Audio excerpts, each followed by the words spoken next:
Bien, bonjour, bon après-midi chez vous en ce dimanche. Nous aurions dû avoir Marie Robert, qui malheureusement, pour un cas de force majeure, a dû annuler ce rendez-vous. Elle était normalement avec nous, présente, pour vous présenter. Je fais présenter, ça se dit pas. Mais Le voyage de Pénélope, aux éditions Flammarion. Thomas va vous en parler. Surtout, je voudrais faire un gros bisou à notre amie Marie. Et voilà, on pense très fort à elle. Après ces 5 minutes de présentation du livre de Marie, nous allons vous repasser l'émission de vendredi, oui, ou samedi, avec Didier Van Kovlart, qui était là, ici présent, et aussi il a parlé des blouses blanches. Il a parlé du livre que nous avons édité, Voyage immobile en temps de confinement. Donc voilà, je pense que vous allez être super contents de revoir les 40 minutes ou les 35 minutes que Didier Van Kovlart nous a offert hier. Eh bien écoutez, bonne fin d'après-midi.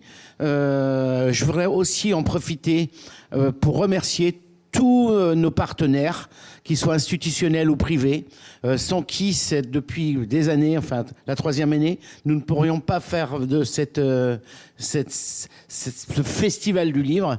Donc un grand merci à eux, au soutien de la culture, surtout en ces temps très très très difficiles. Voilà, donc je te laisse Thomas Merci François. Le micro. Et puis à tout à l'heure, merci. Après la rediffusion de Didier, nous aurons Christophe Gava, là en direct de Guadeloupe, le commissaire divisionnaire Gava. Voilà, tout à l'heure. Son polar. Pour son polar. Voilà. Polar Cap Canaille. Donc, merci. Alors, on s'est dit qu'il fallait quand même dire un petit mot de ce roman, un roman assez atypique, puisque on pourrait penser que Le voyage de Pénélope, une odyssée de la pensée, et comment dire, une sorte de feel-good book, hein, comme on dit, mais ça va bien au-delà. Une sorte de Bridget Jones philosophique, puisque son héroïne, donc Pénélope, a 30 ans, elle s'est faite plaquer. Elle vit très mal cette rupture. Victor, son copain, qu'il a demandé 2 fois en mariage, s'est barré. Et elle déprime depuis 1 an. Elle est au fond du trou.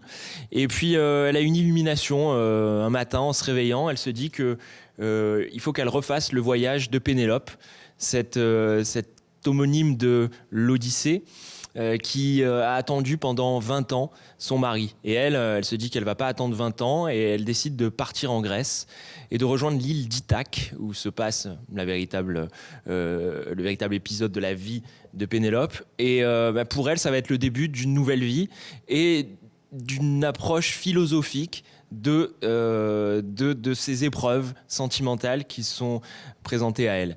Alors évidemment, Marie Robert est professeure de philosophie. Elle a un compte Instagram Philosophie is sexy qui marche très très bien.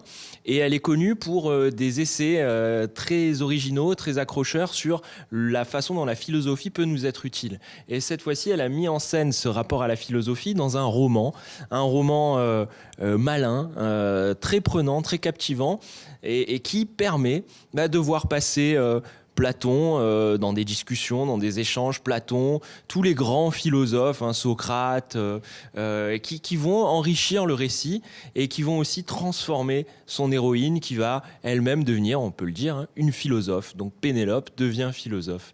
Et donc ce roman, on vous le conseille vivement. Il se lit d'une traite, très, très facilement. On est emporté par cette histoire avec de vrais morceaux de philosophie dedans. Vous pouvez le commander sur le site du festival, www.festival du livre de Marseille. Vous aurez une dédicace dans le livre de Marie Robert et vous pourrez le retirer auprès de notre partenaire, la librairie Prado Paradis, à partir du 21 décembre.